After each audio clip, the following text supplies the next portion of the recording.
Hey, shalom, shalom from your Dutch Uncle John, here to tell you about Esther, a little book in the Old Testament. I think there's 10 chapters. So let's start. The Old Testament, which we Christians call the Old Testament, is not called the Old Testament by the Jews because there is no New Testament for the Jews, right? They call the Old Testament the Tanakh. And the way they get the word Tanakh, the first 5 books of the Bible are the Torah, so there's your T. And then you have the Nevi'im. Nevi is the Hebrew word for prophet, and if you pluralize it, Nevi'im, the prophets. Okay, and there are 7 major prophets and 12 minor prophets, and they're just determined a major or minor by the size of the book. And then you have the Ketuvim, which is the K sound, and the Ketuvim is the writings, okay? And if you put those 3 together, the Torah, Nevi'im, Ketuvim, T and K, Tanakh. Got it? Okay.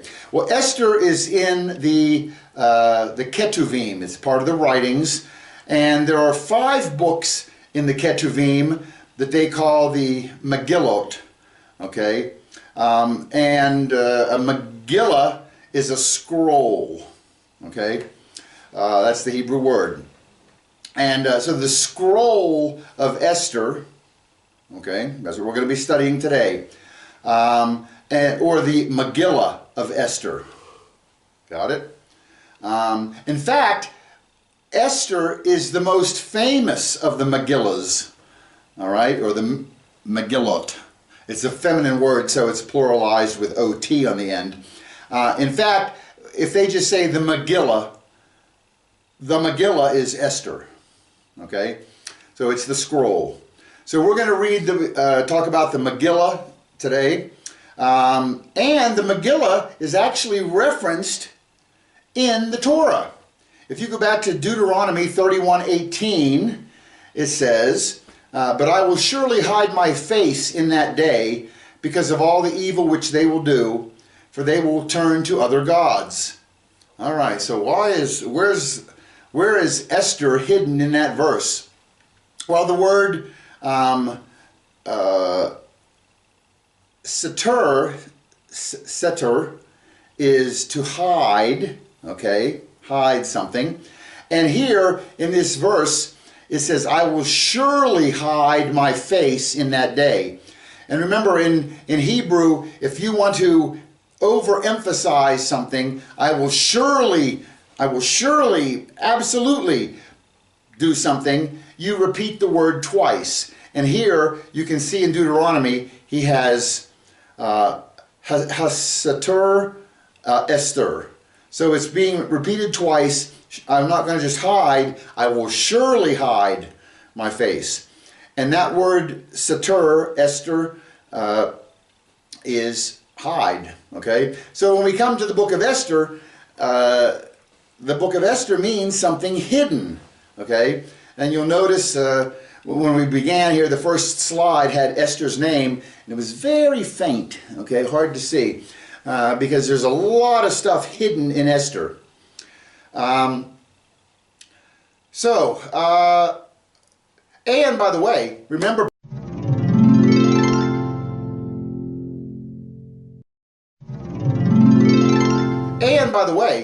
Proverbs 25:2. It says, it is the glory of Elohim to conceal a matter, but it's the glory of kings to search out a matter. So if God has something hidden in the book of Esther, it's our job to find it. All right.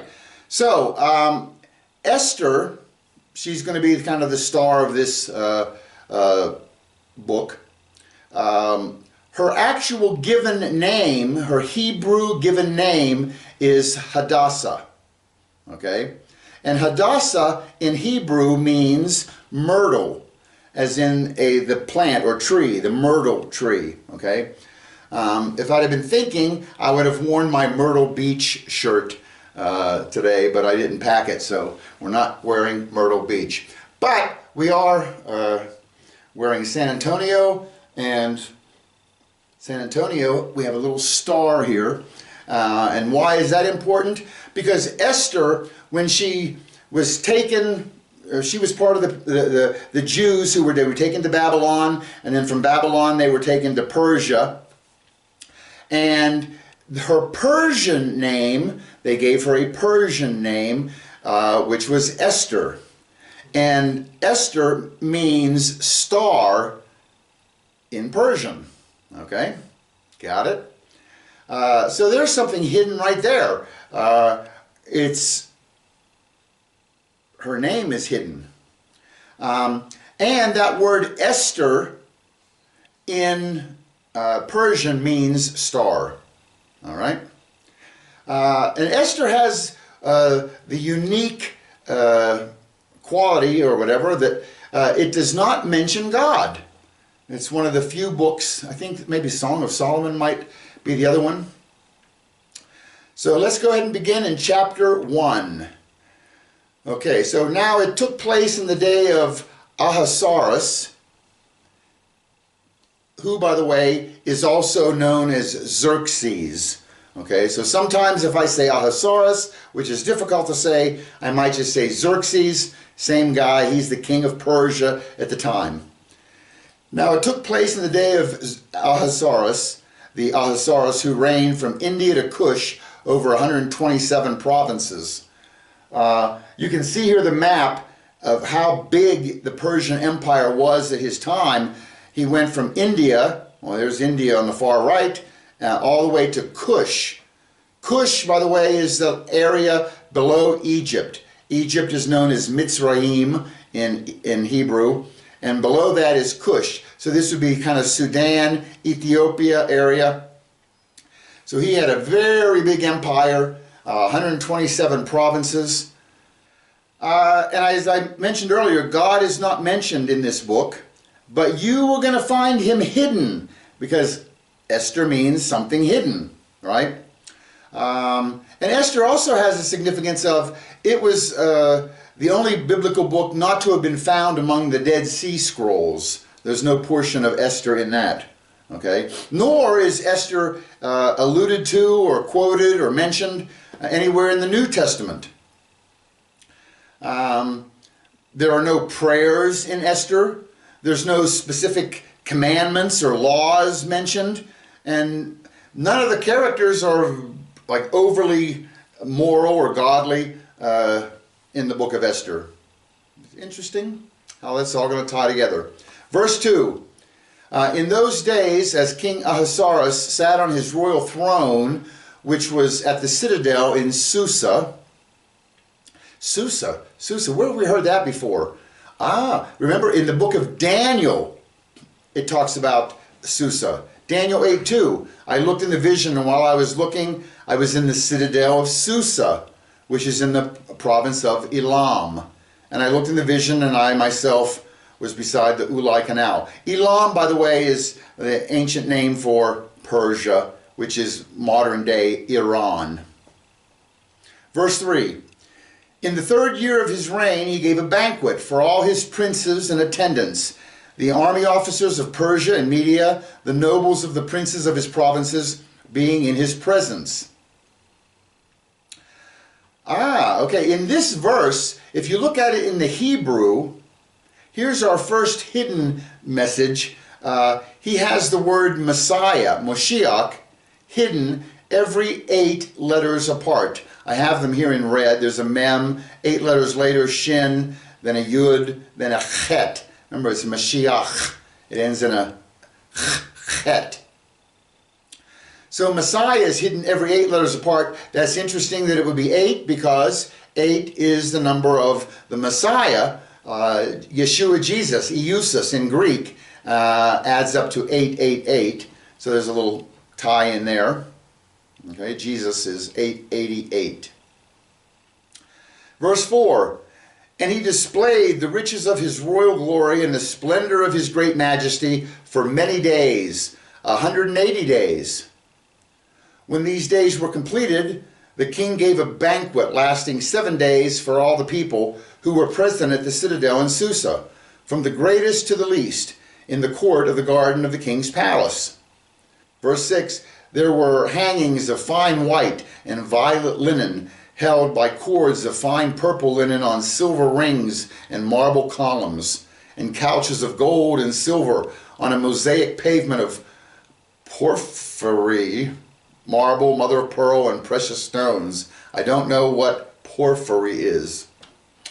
But what is interesting is he just had a banquet for 180 days.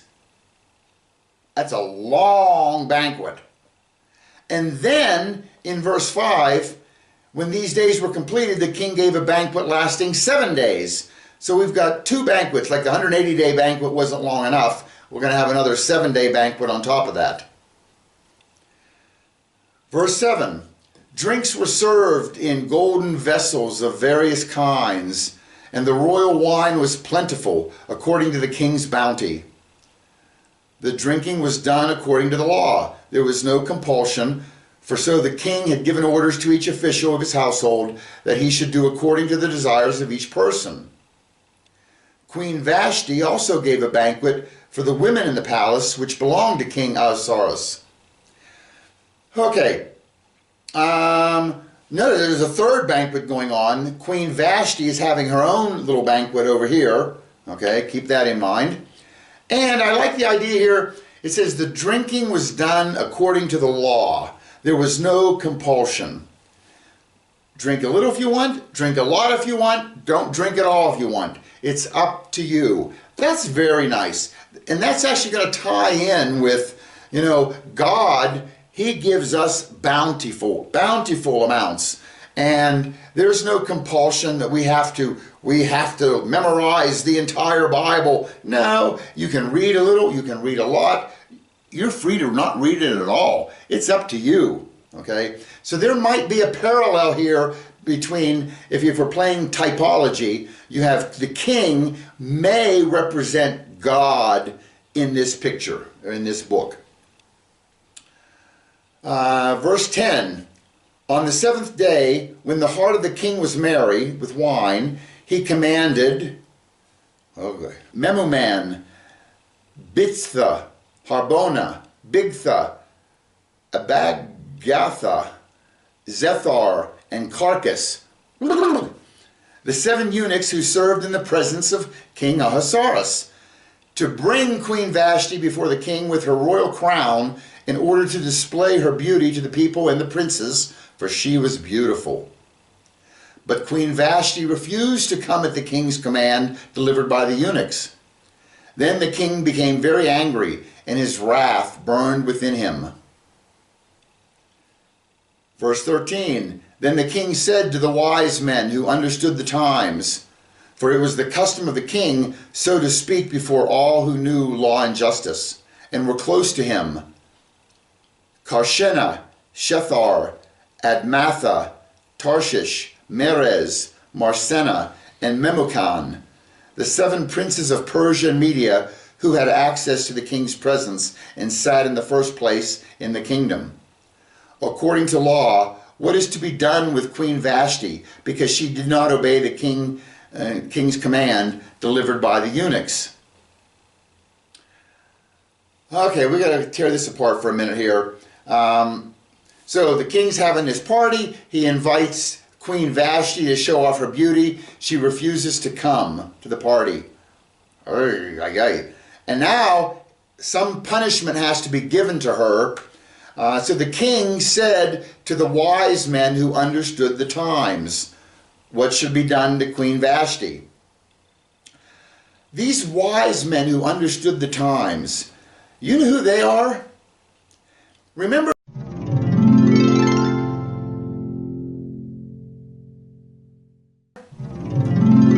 whenever Jesus was born, you can go to Matthew 2.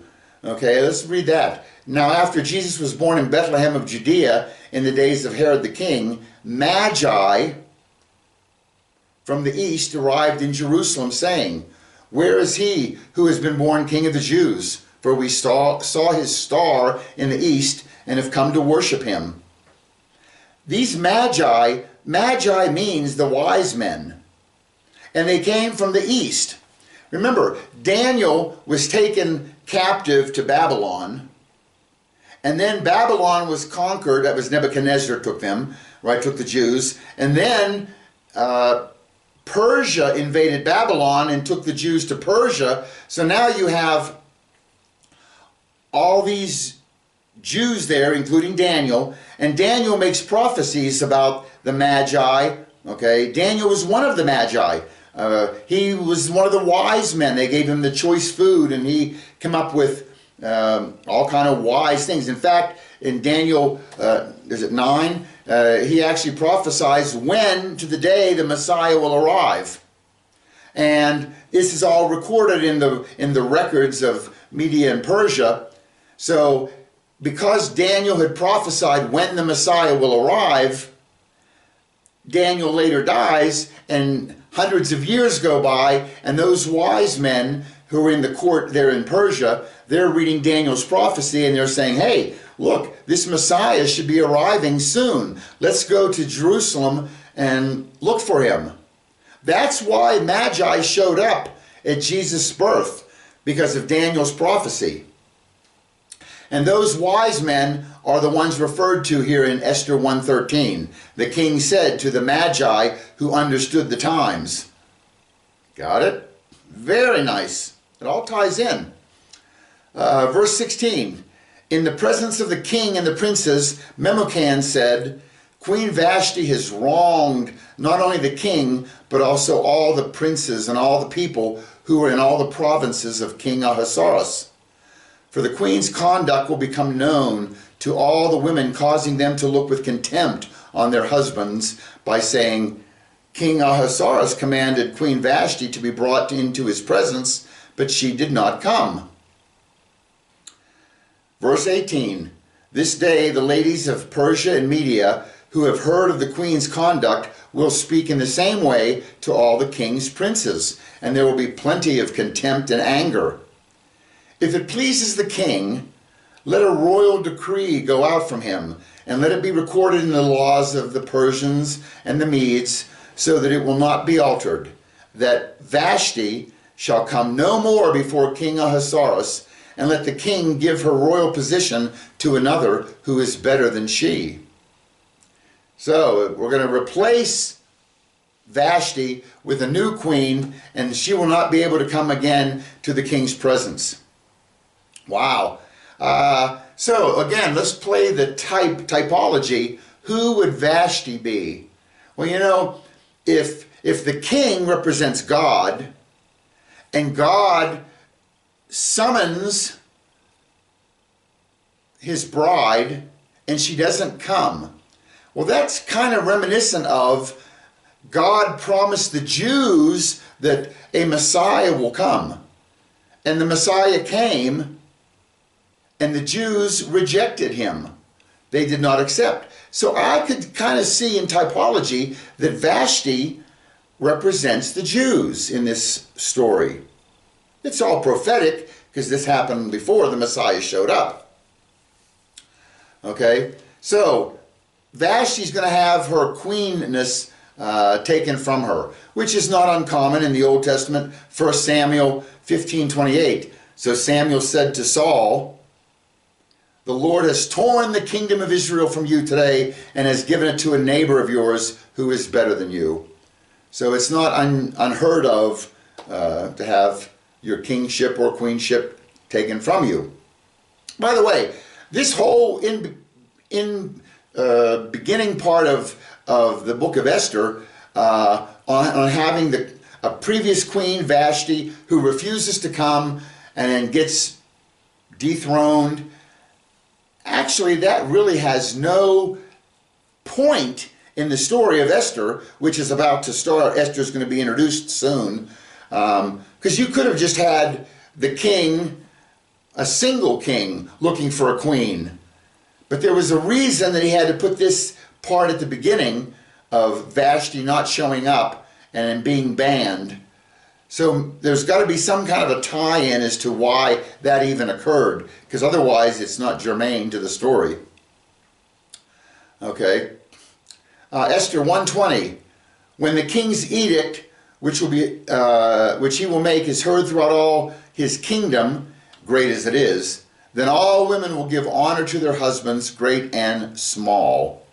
Now, I told you at the beginning that God is not mentioned in the book of Esther, but he is hidden there. And here is a verse where we have him hidden in Esther 1:20. I have it here in Hebrew.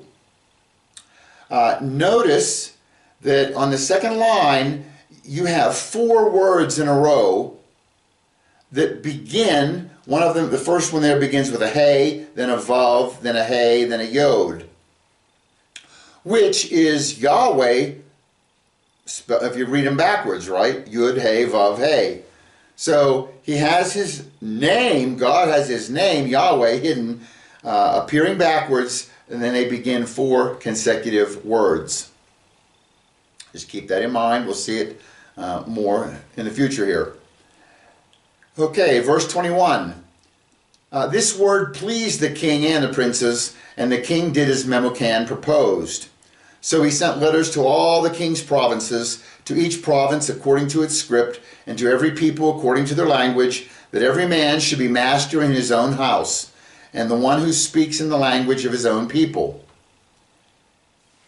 All right. Chapter 2.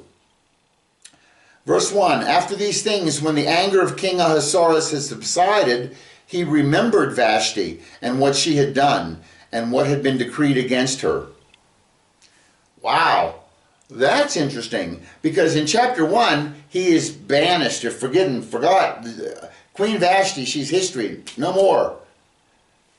Which, that's kind of what God did with the Jews, right? He had them scattered all over the world when they rejected their Messiah. But God remembers. Okay, and I've told you this before, the Hebrew word zakar, like in Zechariah, zakar means remember, as in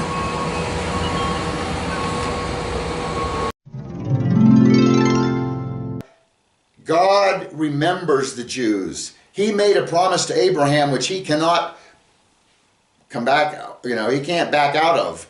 So when we read the book of Revelation, Hit Galut, Apocalypsis, whatever language you want to call it, the book of Revelation is known as the time of Jacob's trouble. Jacob, remember, got his name changed to Israel. So Israel is going to be remembered by God. She's not completely gone. And here, in parallel, we see that the king remembered Vashti.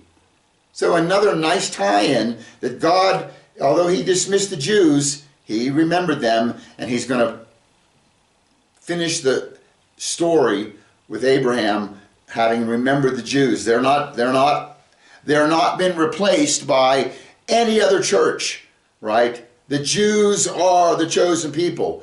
And if you are in a church that you think all of a sudden you are the new chosen people, ooh, you're in the wrong church, my friend. Okay? The Jews are the chosen people. God bless the Jews. I'll drink to that. Today we've got pomegranate, lubimi. Love it. Okay. Verse 2. Then the king's attendants who served him said, let beautiful young virgins be sought for the king. Let the king appoint overseers in all the provinces of his kingdom, that they may gather every beautiful young virgin to the citadel of Susa, to the harem, into the custody of Haggai, the king's eunuch, who is in charge of the women, and let their cosmetics be given to them. Then let the young lady who pleases the king be queen in place of Vashti. And the matter pleased the king, and he did accordingly. Now there was at the citadel in Susa a Jew whose name was Mordecai, the son of Yair, the son of Shimei, the son of Kish, a Benjamite, who had been taken into exile from Jerusalem with the captives who had been exiled, with Jeconiah, king of Judah, whom Nebuchadnezzar, the king of Babylon, had exiled. Okay, we got a lot to tear apart here. So we got this Jewish man named Mordecai. He was taken by Babylon, and now he's been taken by the Persians. Okay, he's Jewish. He's a Benjamite, descendant of Benjamin. Saul, if you remember, was a Benjamite. Okay, in the New Testament, Paul was a Benjamite. All right. And you notice I have a little asterisk in front of verse 5. You know, the Jews read this story of Esther every year on the holiday of Purim, which we will explain in a bit. And they read it twice. They read it the night before and they read it the day of. And they stand when they read it. Or when the rabbi is reading it, okay?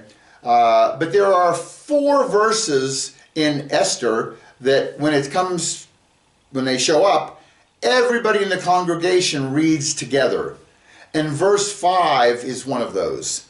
And you will see 3 more throughout this talk where everyone reads these verses. And this one was, now there was in the citadel in Susa a Jew whose name was Mordecai, the son of Yair, the son of Shimei, the son of Kish, a Benjamite. We all read that one together. And that's going to be important because when you see today's bonus, there's going to be a bonus.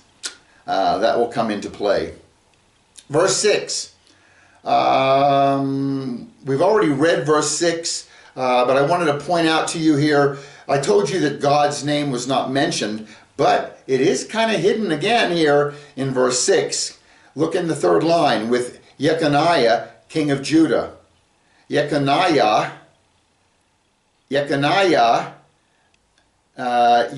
means to establish, and then Yah at the end. Yah is short for Yahweh. So he is mentioned here in Jeconiah. There's Yah, Yahweh. Okay, another little hidden place. Okay, verse 7, we're talking about Mordecai. Mordecai, he was bringing up Hadassah, that is Esther, his uncle's daughter, for she had no father or mother. Now the young lady was beautiful of form and face, and when her father and mother died, Mordecai took her as his own daughter. So here's the first mention of Esther, and I told you before, her name in Hebrew was Hadassah, which means myrtle, but she has a Persian name, Esther, which means star.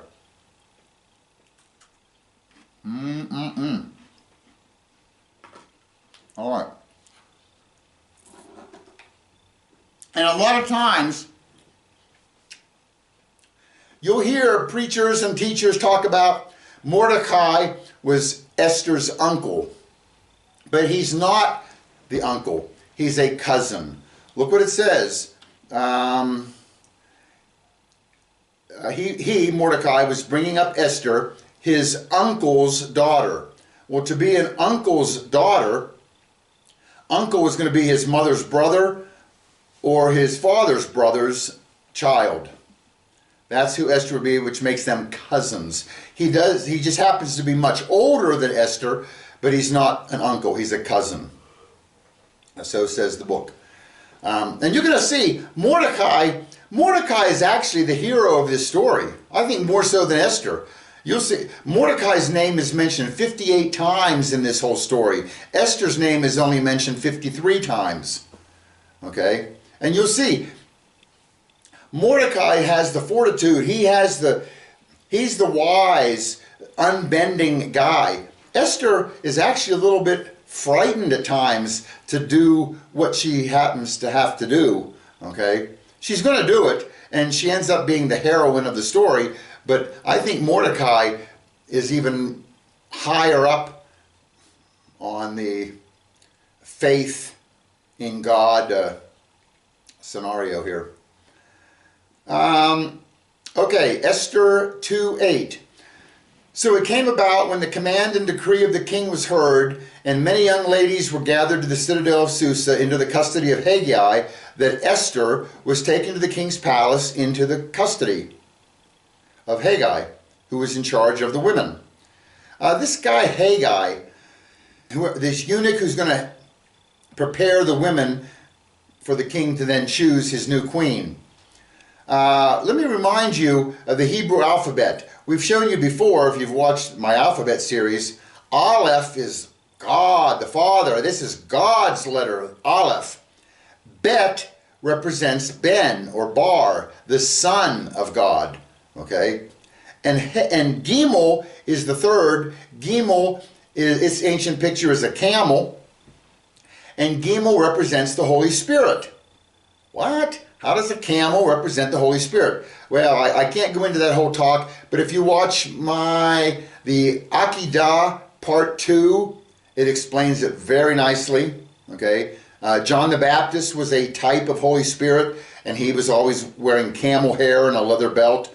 So whenever you see camels in the Bible, camels represent Holy Spirit.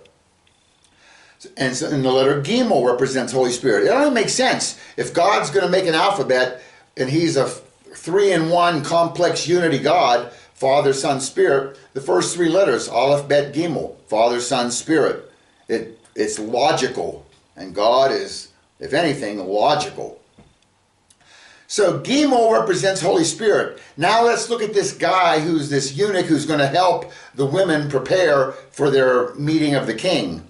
His name was Haggai, and there's a Gimel in the middle. And what's on either side of that Gimel? There's a Yud at the end, and there's a Hey at the beginning, and Yud Hey is Yah. So Haggai's name, it actually is the Spirit of Yah. I can kind of see that in here. And you know what? What prepares us for our meeting with God whenever we pass on or are raptured, right? It's the Holy Spirit who instructs us and comforts us and helps us and prepares us for our meeting with God Almighty, right? Beautiful picture hidden in this book. Verse 9 of chapter 2, now the young lady pleased him and found favor with him. So he quickly provided her with cosmetics and food, gave her 7 choice maids from the king's palace, and transferred her and her maids to the best place in the harem. Esther did not make known her people or her kindred, for Mordecai had instructed her that she should not make them known. Every day Mordecai walked back and forth in front of the court of the harem to learn how Esther was and how she fared. So Mordecai told Esther, listen, don't tell them you're a Jew. Okay, so that's what happened here. She hasn't told them. Verse 12.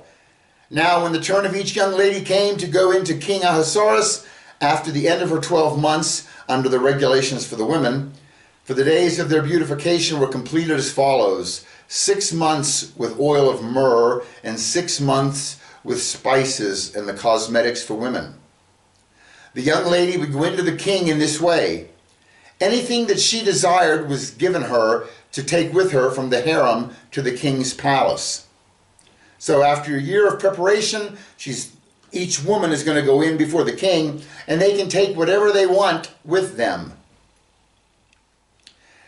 In the evening, she would go in, and in the morning, she would return to the second harem, to the custody of Shashgaz, the king's eunuch who was in charge of the concubines. She would not again go into the king unless the king delighted in her and she was summoned by name. Now when the turn of Esther, the daughter of Abihail, the uncle of Mordecai, who had taken her as his daughter, came to go into the king, she did not request anything except what Haggai, the king's eunuch who was in charge of the women, advised. And Esther found favor in the eyes of all who saw her. That's a beautiful picture. I can see all these other women it's their day to go in and hey, I need jewelry, and I need my hair, and I need the robe of gold, and they're asking for everything. No, Esther asked for nothing except for what Haggai suggested. And that's the same thing whenever we approach God. I don't need any other kind of stuff. I just need what the Holy Spirit says to take. That's a nice parallel that a lot of times we miss when we're reading this story. And if you've noticed, this is the 5th time that Esther's name is mentioned. I've had them all highlighted as we went through. There was the first mention, second, third. I put a little subscript or superscript, 1, 2, 3, 4, 5. Notice in verse 15, there's the 5th mention of Esther. Okay? And it says, and Esther found favor in the eyes of all who saw her. So the verse that has the 5th mention of Esther's name, she finds favor in the eyes of all who saw her.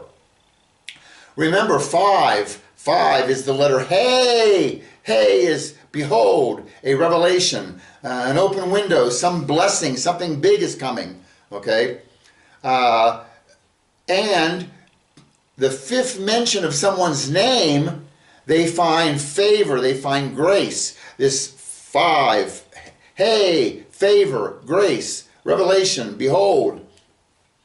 We see it back in Genesis 6:8 and Noah found favor in the eyes of the Lord. That's the 5th mention of Noah's name. Ruth 2:2, and Ruth the Moabitess said to Naomi, please let me go in the field and glean among the ears of grain after one in whose sight I may find favor. And she said to her, go, my daughter. That's the 5th mention of Ruth. 1 Samuel 16:22, Saul said to Jesse, saying, let David now stand before me, for he has found favor in my sight. That's the 5th mention of David's name. And we've just shown you that the 5th mention of Esther's name, that verse has Esther finding favor. And there happens to be 5 of these people whose 5th mention of their name shows them finding favor. The last one is Daniel 1:9, and God granted Daniel favor and compassion in the sight of the commander of the officials. So there are the 5 people whose 5th mention of their name invokes favor. By the way, if you're going to check me on that one from Daniel, don't forget to count one of his names prior to that was Belshazzar. And that's a name of Daniel, so you got to count that one too. Don't be writing to me and saying, we only count 4 Daniels before the finds favor. Okay, 2:16. So Esther was taken to King Ahasuerus to his royal palace in the 10th month, which is the month of Tebeth, in the 7th year of his reign. The king loved Esther more than all the women, and she found favor and kindness with him, more than all the virgins, so that he set the royal crown on her head and made her queen instead of Vashti. Then the king gave a great banquet, Esther's banquet, for all his princes and his servants. He also made a holiday for the provinces and gave gifts according to the king's bounty. Notice we got another banquet here. How many banquets have we had? We had the king's 180-day banquet, then there was a 7-day banquet, and then the queen had a banquet. Queen Vashti had a banquet for the women, and now we've got Esther's banquet when she gets crowned. Keep that in mind. There's going to be a lot of eating in this story. Okay? Esther 2:19, when the virgins were gathered together the second time, then Mordecai was sitting at the king's gate. Esther had not yet made known her kindred or her people, even as Mordecai had commanded her. For Esther did what Mordecai told her, as she had done when under his care. So she still has not revealed that she was Jewish. 21. In those days, while Mordecai was sitting in the king's gate, Bigthan and Teresh, 2 of the king's officials from those who guarded the door, became angry and sought to lay hands on King Ahasuerus. But the plot became known to Mordecai, and he told Queen Esther, and Esther informed the king in Mordecai's name. Now when the plot was investigated and found to be so, they were both hanged on a gallows, and it was written in the book of the Chronicles in the king's presence. So Mordecai overhears a plot to kill the king. He tells Esther. Esther tells the king. The plot is found out, and the 2 guys who were planning to kill the king are killed. Chapter 3. Verse 1. After these events, King Ahasuerus promoted Haman, the son of Hammedatha, the Agagite, and advanced him and established his authority over all the princes who were with him. Let me just pause right here and explain. Haman is going to be the bad guy in this story.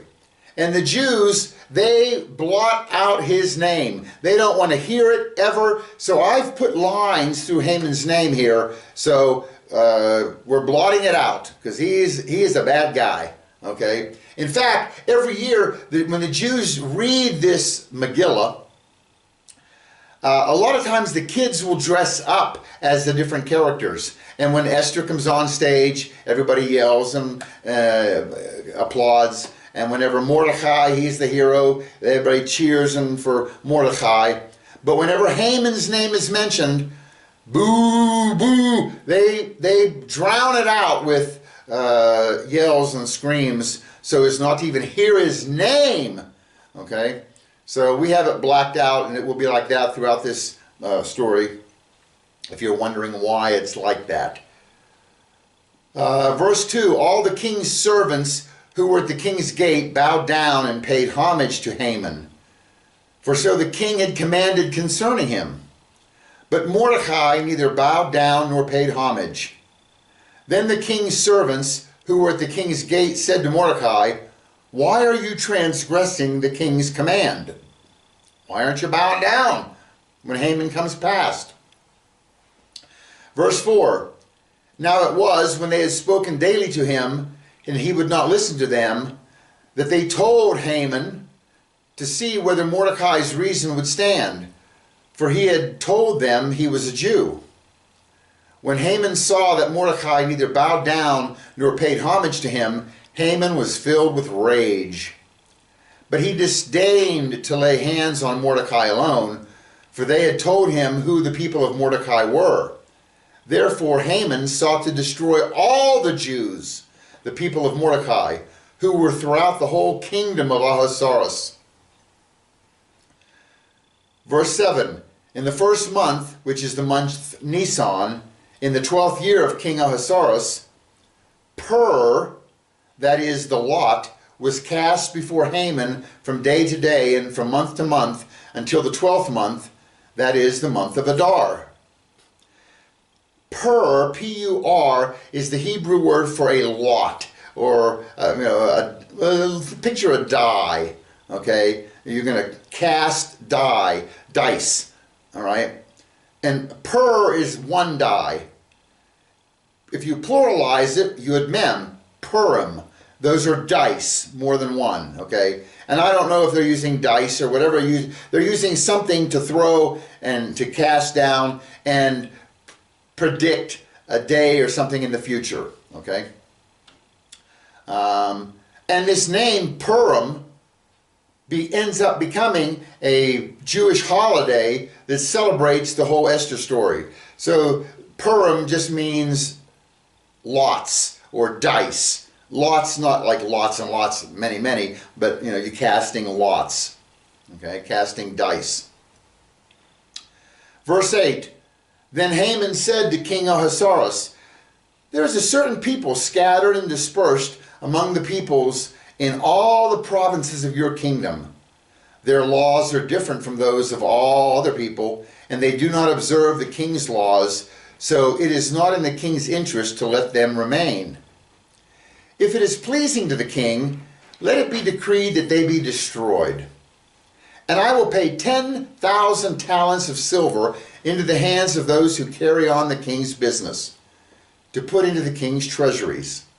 Verse 10, then the king took his signet ring from his hand and gave it to Haman, the son of Hammedatha, the Agagite, the enemy of the Jews. And the king said to Haman, the silver is yours, and the people also, to do with them as you please. Okay, so Haman, it's been ordered that everybody bow down to Haman, right? He's kind of number 2 in Persia. The king made him number 2, and everybody has to bow down to him. Mordecai is a Jew. He's not going to bow down to anybody. Some people notice that he's not bowing to Haman, and they tell Haman, and Haman notices, and Haman's so upset that this man won't bow down to him that he's going not only to destroy Haman, he wants to destroy every Jew in the king's empire. And he cast dice to pick a day when he will do the destroying. And he has to get permission from the king to do this, so he goes to the king and says, hey, you got these people and their laws are different than ours and yours, and they're just not a good asset for you to have in your kingdom. Let me give you 10,000 pieces of silver to destroy them. And the king said, keep your money, do what you want, destroy them. He doesn't call them Jews. He doesn't know that they're Jews. The king doesn't. Nor does he know that Esther is a Jew. But if an edict goes out, kill all the Jews, the king's command is the king's command, and Esther was one of them. Okay? In this verse, by the way, verse 11, look at it in the Hebrew. In this verse, if you count every 6 letters apart, and we're going to start with the second word, the first letter is a hey, and you jump ahead 6 letters, you get a mem, 6 letters again, you get a noon. That spells Haman, every 6 letters. That's interesting because Haman is a type of Antichrist, okay, who's destroy the Jews, destroy the Jews. And here it's 6 letters apart, Haman. And if you do another 6 letters, you get a Vav. Vav, if you remember, represents a nail. Nails connect things. Vav is the word and. Okay, so you have Haman and let's continue 6 more. I get a Shin. 6 more, I get a Tet. 6 more, I get another Noon. That spells Satan. Wow. Go 6 more, and you get a Resh, and 6 more is a Vav, and 6 more is a Chet. And the whole sentence says, Haman and Satan stink. Every 6 letters apart in Esther 3:11. Very, very funny, God. Love it. Verse 12.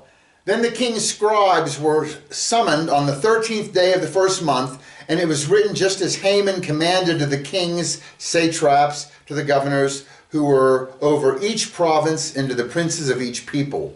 Each province according to its script, each people according to its language, being written in the name of King Ahasuerus and sealed with the king's signet ring.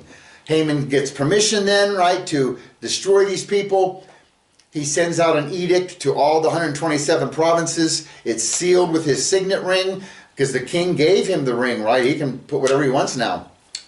To kill all the Jews on this given date in the future, which was established by him casting Purim, right? Dice. Verse 13. Letters were sent by couriers to all the king's provinces to destroy, to kill, and to annihilate all the Jews, both young and old, women and children, in one day, the 13th day of the 12th month, which is the month Adar, and to seize their possessions as plunder. So it was established on the 13th of Adar as the day we're going to destroy all the Jews, and the letters were sent out instructing the governors to do so.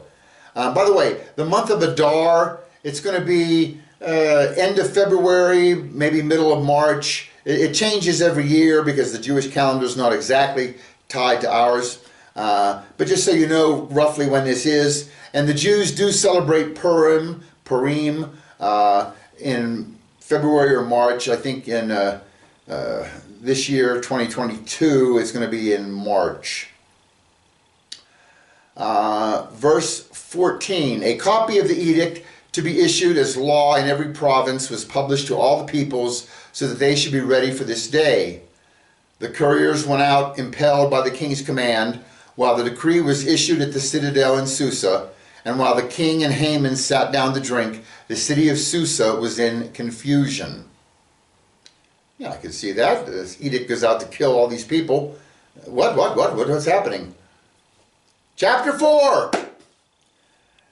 When Mordecai learned all that had been done, he tore his clothes, put on sackcloth and ashes, and went out into the midst of the city and wailed loudly and bitterly.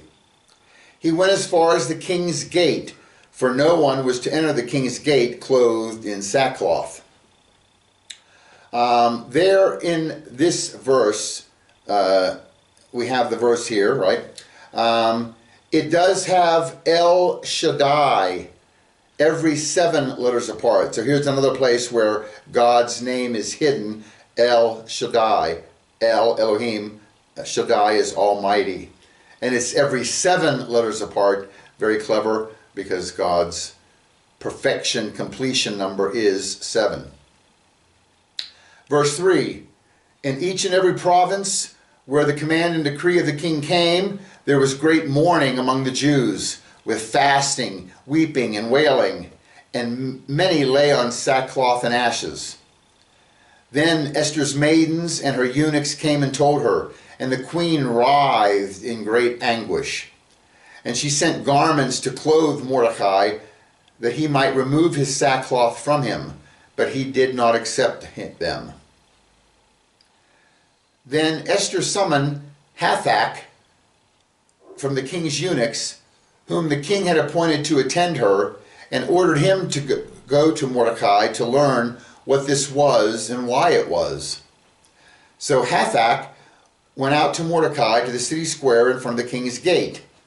Mordecai told him all that had happened to him, the exact amount of money that Haman had promised to pay to the king's treasuries for the destruction of the Jews.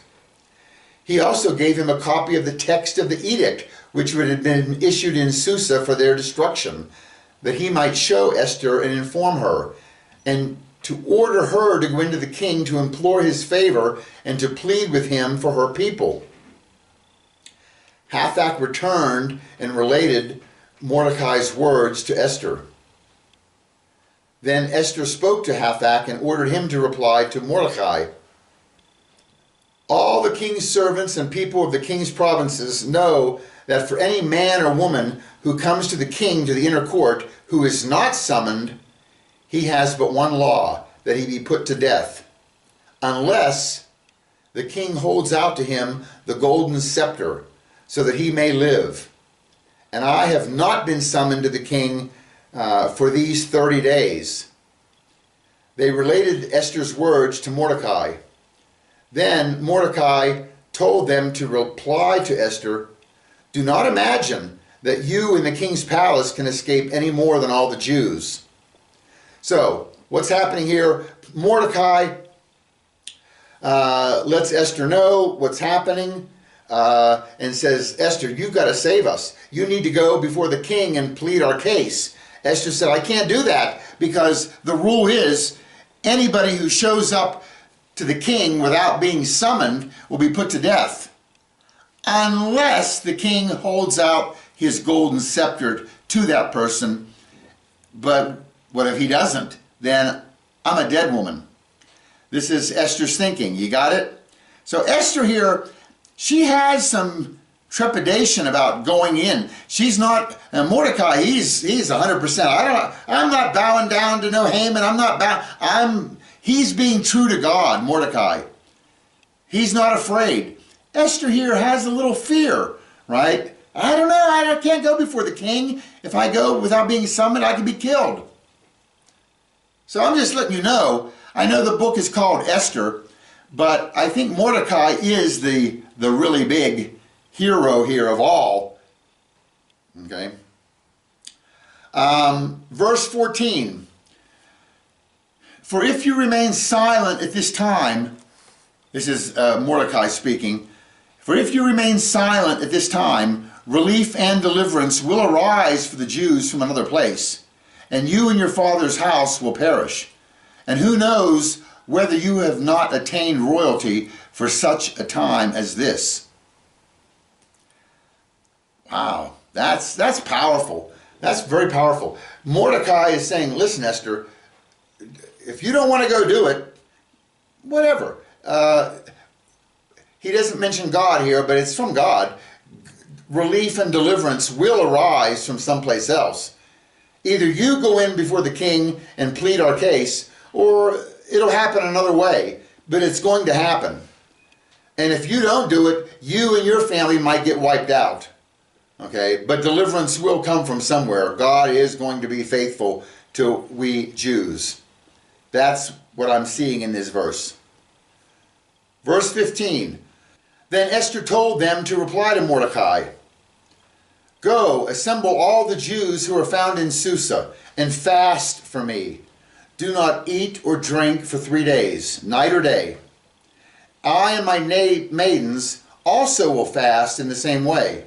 And thus I will go into the king, which is not according to the law, and if I perish, I perish." So Mordecai went away and did just as Esther had commanded him. Okay, so Esther's coming around here now. Okay, all right, I'll go, and if I perish, I perish. That's nice.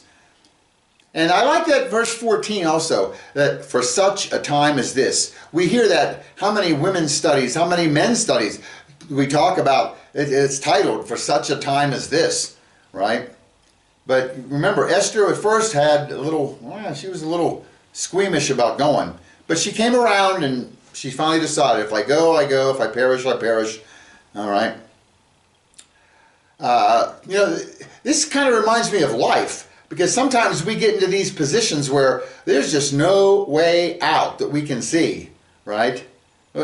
We're in no position to do anything to solve the problem. The only thing we have to do is maybe pray, not maybe, all we have to do is pray and trust God, okay?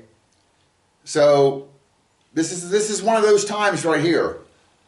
Mordecai, he believed that if Esther refused to be the person by whom deliverance comes, it'll come from somewhere else. But we just have to have faith that God will be faithful. Very nice. Okay. Chapter 5. Now it came about on the 3rd day that Esther put on her royal robes and stood in the inner court of the king's palace in front of the king's rooms. And the king was sitting on his royal throne in the throne room opposite the entrance of the palace. When the king saw Esther the queen standing in the court, she obtained favor in his sight. And the king extended to Esther the golden scepter which was in his hand. So Esther came near and touched the top of the scepter. Then the king said to her, "What is troubling you, Queen Esther? And what is your request?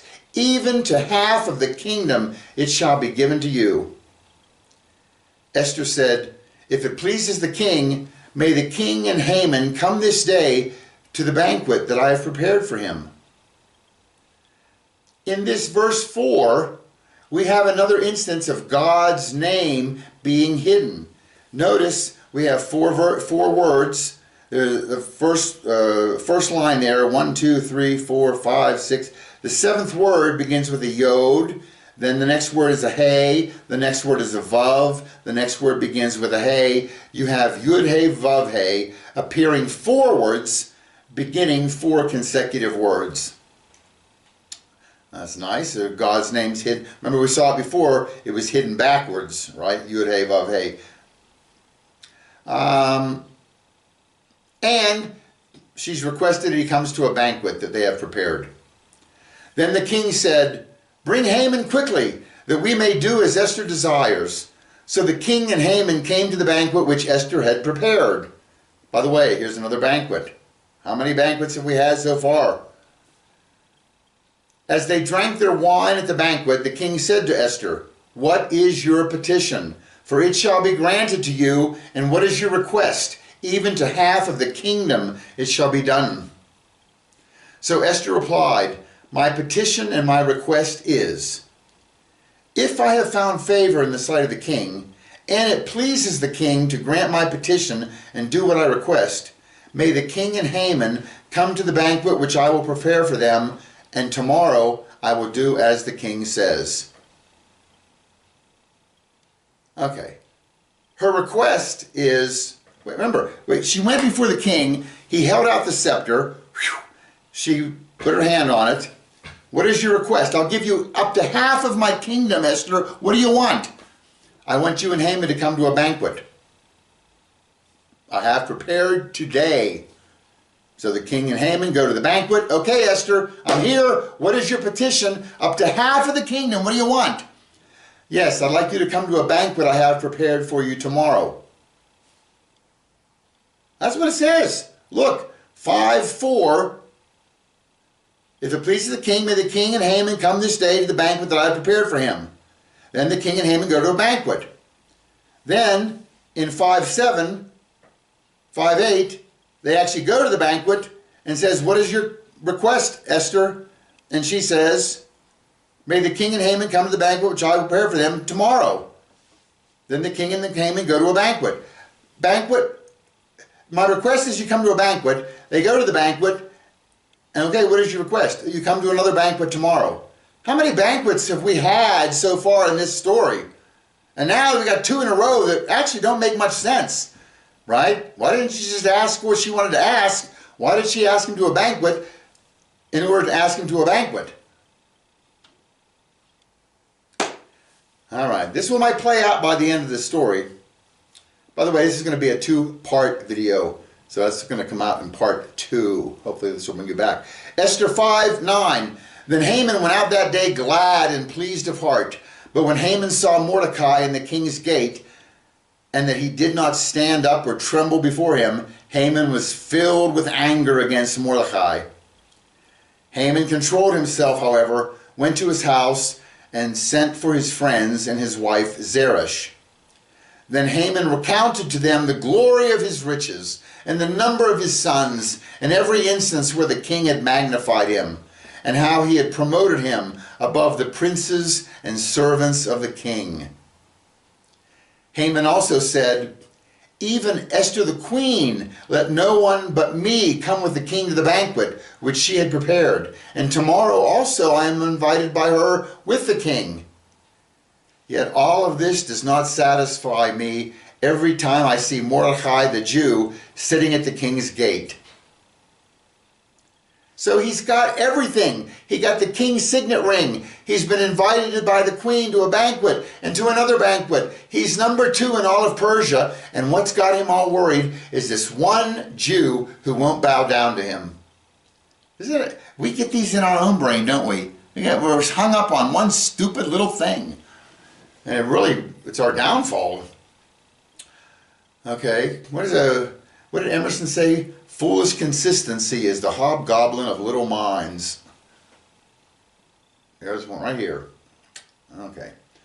By the way, Esther 5:13, here it is in the Hebrew. Notice again, we have 4 words that end with a yud, a hey, and a vav, and a hey. So here we have yud, hey, vav, hey appears backwards, ending 4 consecutive words. So here Yahweh's name again appears hidden in the book of Esther, and it's different than the other 2 that we've seen already. This is the 3rd instance of Yahweh's name being hidden. Verse 14 of Esther 5, then Zeresh, his wife, and all his friends said to him, have a gallows 50 cubits high made, and in the morning ask the king to have Mordecai hanged on it. Then go joyfully with the king to the banquet. And the advice pleased Haman, so he had a gallows made. Chapter 6. So you see what's happening so far? Haman thinks he's got it going. The king likes him. The queen likes him. All's well. He's cast lots. He's picked a day. The king's agreed. Kill all the Jews. Everything's great, except for this one guy who won't bow down to him. His wife says, you know what? Have a gallows built 50 cubits high, and in the morning hang Haman and be done with him. And Haman is feeling good. And I'm feeling good too. And I think we need to put an end to this video because it's getting long and we need a part 2. And in chapter 6, we have the turning point in the story. So I invite you to tune back in to part 2 to find out how this is going to all unravel. So until then, to God be the glory, to God be the honor, to God be the praise. Thank you for watching. We will see you back here soon. God bless. Bye-bye. Wait! We have a bonus. Okay, this whole story of Mordecai, the good guy, and Haman, the bad guy, it actually begins way back in the Torah. Okay? If you go back to Genesis 14:7, we meet a guy named Amalek. You've heard of the Amalekites, right? This is Amalek. Verse 7 says, then they turned back and came to En Mishpat, that is Kadesh, and attacked all the country of the Amalekites and also the Amorites who dwelt in Hazazon Tamar. This, by the way, my friends, is the first mention of Amalek. And how does he apply to this Esther and Haman hundreds of years, 1,000 years in the future? Maybe thousands, okay? The story of Esther actually starts with Esau and Jacob, okay? I showed you the first mention of Amalek. The second mention of Amalek is in Genesis 36:12. And Timnah was concubine to Eliphaz, Esau's son, and she bare Eliphaz Amalek.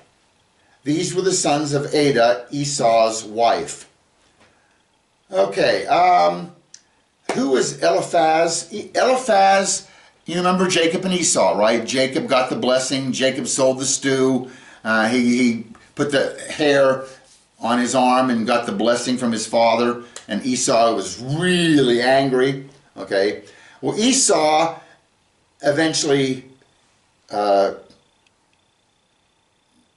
married and had his own kids. It says, and Timnah was concubine to Eliphaz, Esau's son. And she bare to Eliphaz Amalek. So Amalek, who's he? He's going to be Esau's grandson. And I can see if you grew up in this house, Esau is always going to be complaining to his kids and to his grandkids, you're my brother Jacob. He screwed me out of a birthright. He screwed me out of a blessing from the father. Jacob, Jacob this, Jacob that. Always bad-mouthing Jacob. You can just picture it, right? So those kids are going to grow up hating Jacob. Good. Okay. So, who's Amalek? Amalek is Esau had a son named Eliphaz. Eliphaz had a concubine, not a wife, and she bore a son named Amalek. This is the grandson of Esau, and he's got a head full of, I don't like Jacob, I don't like Jacob, Jacob bad, and Jacob's descendants bad. So there is this battle in their brains that they don't like Jacob. I showed you the first mention of Amalek, by the way, was back in Genesis 14:7. The second mention of Amalek was this one in Genesis 36:12. This is pretty cool here.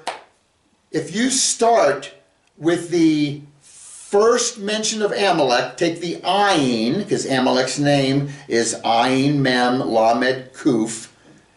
Start at the first mention, the first Ayin of Amalek, and count the number of letters until you get to the final Kuf of the second mention of Amalek. There are 12,110 letters from Amalek to Amalek. Okay, what do you do with that?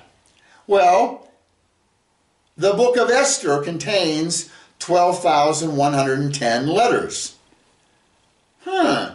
Okay, might be a coincidence, although I've told you 100 times there's no biblical Hebrew word for coincidence. God didn't need such a word. Okay, but that is true what we're seeing here. Okay, so maybe there's a tie-in between Esther and Amalek. All right. And Amalek, if you remember, in Exodus 17, verse 8, then Amalek came and fought with Israel in Rephidim. And Moses said unto Joshua, choose us out men and go fight with Amalek. Tomorrow I will stand on the top of the hill with the rod of God in my hand.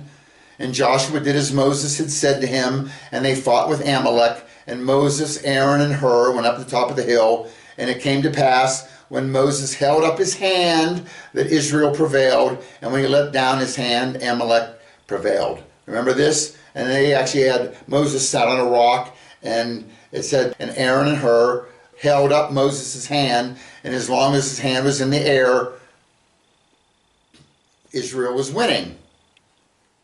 Verse 12 of Exodus 17, but Moses' hands were heavy, and they took a stone and put under him, and he sat on it, and Aaron and Hur supported his hands, one on one side and one on the other. Thus his hands were steady until the sun set. That word is not steady. The word is amunah. Amunah, it comes where we get the word amen. Aman, amanah, means faithful. His hands were faithful, holding that rod up, and Israel would prevail. And Joshua discomfited Amalek and his people with the edge of the sword. So there we have an early mention of Amalek. What else? Let's jump ahead a bit. In Numbers 24:2, and when he looked on Amalek, he took up his parable and said, Amalek was the first of the nations, but his latter end shall be that he perish forever. So this Amalek, bad guy, he's going to be doomed, right, at the end. Deuteronomy 25:17. Remember what Amalek did to you, by the way, when you were coming out of Egypt? Therefore, it shall be when the Lord your God has given you rest from all your enemies around about in the land which the Lord your God is giving you to possess as an inheritance, that you shall blot out the remembrance of Amalek from under heaven. You shall not forget it. Remember that? Okay. So we're supposed to blot out Amalek's name. It's going to be forever gone. You shall blot out the remembrance of it, of Amalek from under heaven. Look at 1 Samuel 15. Thus the Lord of hosts, I remember that which Amalek did to Israel, how he laid wait for him in the way when he came up out of Egypt. Now go and smite Amalek and utterly destroy all that they have, and spare them not, but slay both man and woman, infant and suckling, ox and sheep, camel and ass. And Saul came to a city of Amalek and lay in wait in the valley. So Saul, remember the Jews wanted a king. We want a king. Everybody has a king. Give us a king. God said, you don't need a king. You've got me. Oh, no, we want a king. We want a king. So God gave them Saul. Big, tall, strapping, good looking, lots of hair. Good, kingly looking guy. But he didn't always follow what God instructed, right? And God instructed him, go fight the Amalekites, the descendants of Amalek, and kill every one of them. Man, woman, child, animal, everything. And so he goes and he attacks and he kills a lot. Look at 1 Samuel 15:20. This is when Saul, it's after the battle, and Samuel shows up. Samuel's the prophet. And Saul said unto Samuel, yeah, I have obeyed the voice of the Lord, and have gone the way which the Yahweh sent me, and have brought Agag, the king of Amalek, and have utterly destroyed the Amalekites. So the battle's over. Samuel shows up, and Saul is kind of bragging, I did what God said. I went and I killed all the Amalekites, and here's Agag, the king of Amalek. Well, he obviously didn't kill all the Amalekites. If here's Agag, the king, right? He spared the king of the Amalekites. And a little after that, Samuel hears all this noise. Ah, ah. And he goes, what's that bleating I hear in my ears? And Saul said, oh yeah, well those are the animals of the Amalekites. Well, I thought you were supposed to destroy them all. Well, we brought them so we could sacrifice them to the Lord. That's not what the Lord said. The Lord said, kill them all. Animals, every sheep and cow and ass, right? They were supposed to kill them all, and he didn't. And Samuel was upset about this. And in 1 Samuel 28:15, it says, because you obeyed not the voice of the Lord, nor executed his fierce wrath upon Amalek, therefore Yahweh has done this thing unto you this day. And he stripped the kingship off of Saul. Saul would no longer be king because he's disobeying the instructions he was given, right? he spared Agag, and he spared all these animals. Okay, so look in Esther chapter 3, how it began. Verse 1, after these events, King Ahasuerus promoted Haman, the son of Hammedatha the Agagite, and advanced him and established his authority over all the princes who were with him. You notice that Haman is a descendant of Agag. He's an Agagite. If King Saul would have obeyed God and killed every single Amalekite, including Agag, there would not be any Agagites to produce Haman in the future. Amalek, by the way, is also a spirit of Antichrist. It's the raspberry seed in Israel's wisdom tooth, right? It's always there. There's always a problem. You can't get it up. That's Amalek. And Amalek's supposed to be never mentioned again. May he be completely forgotten and no remembrance of him. But King Saul, he let Agag live, and in that time Agag had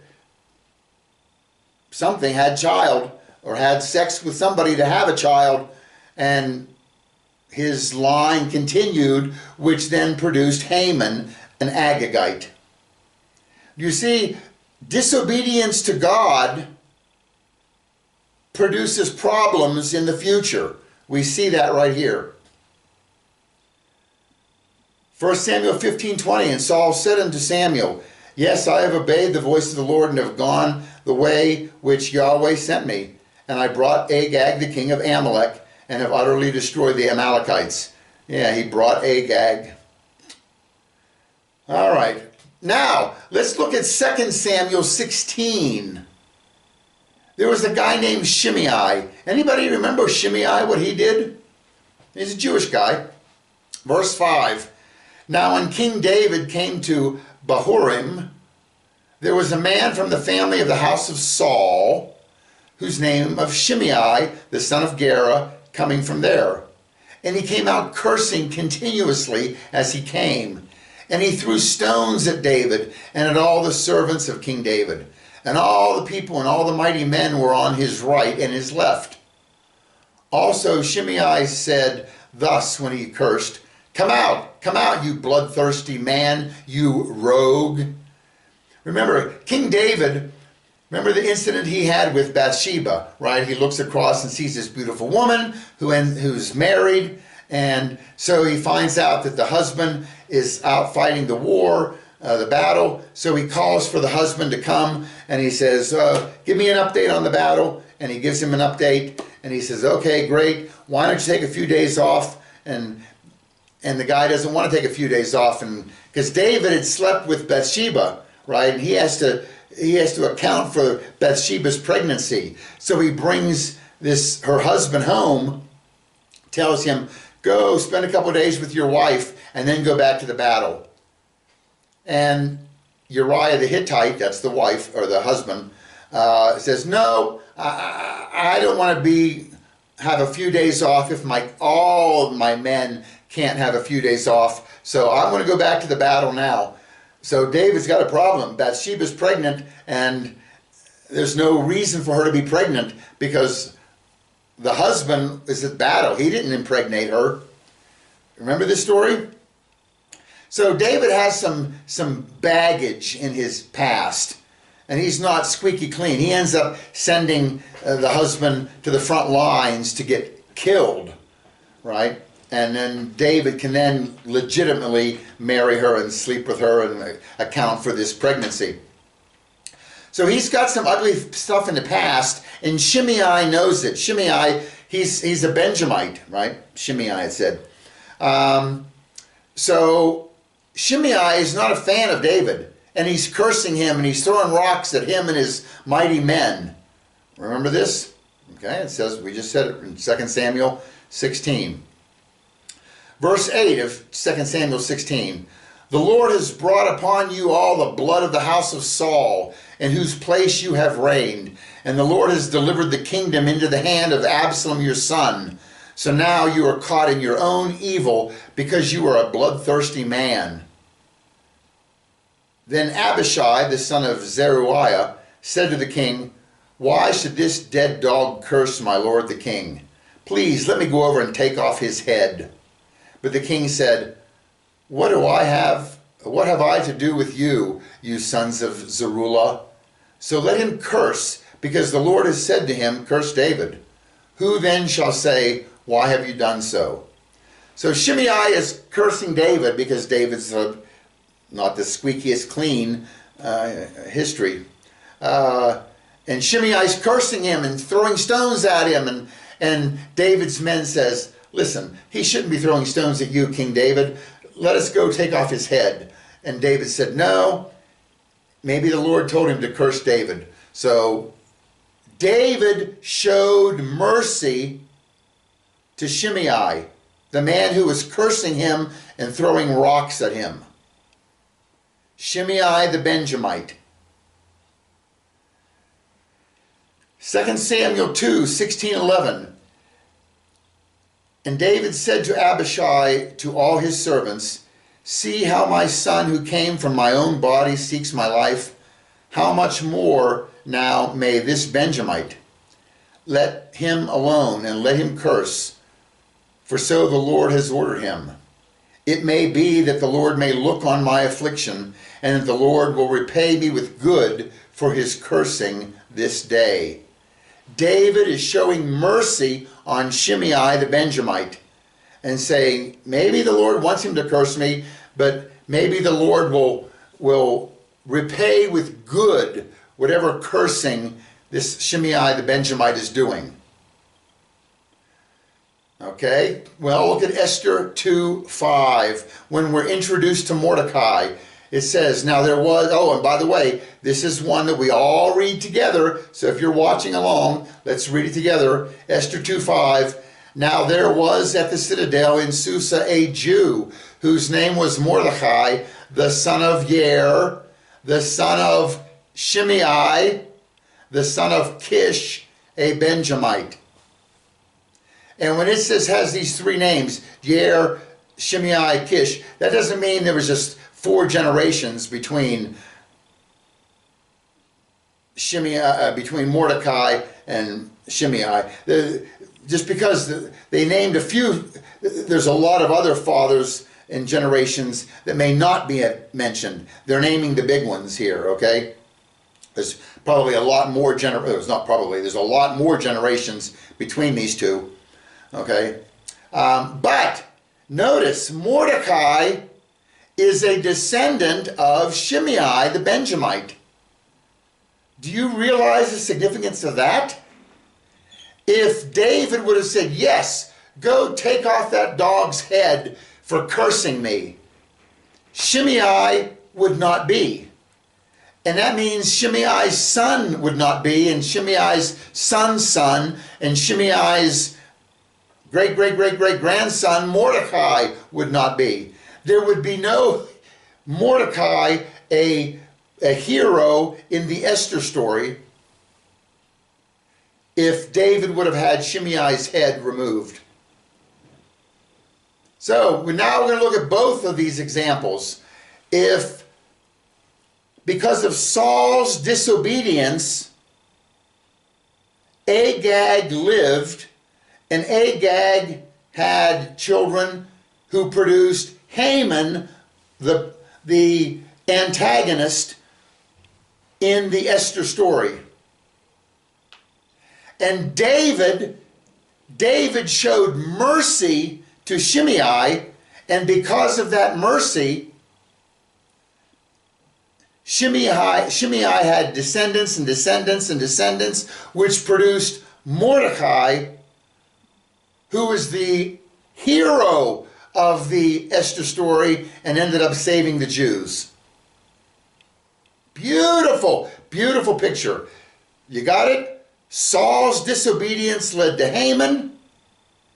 David's mercy led to Mordecai. All right, there's your bonus. Thanks for watching. God bless. Bye-bye.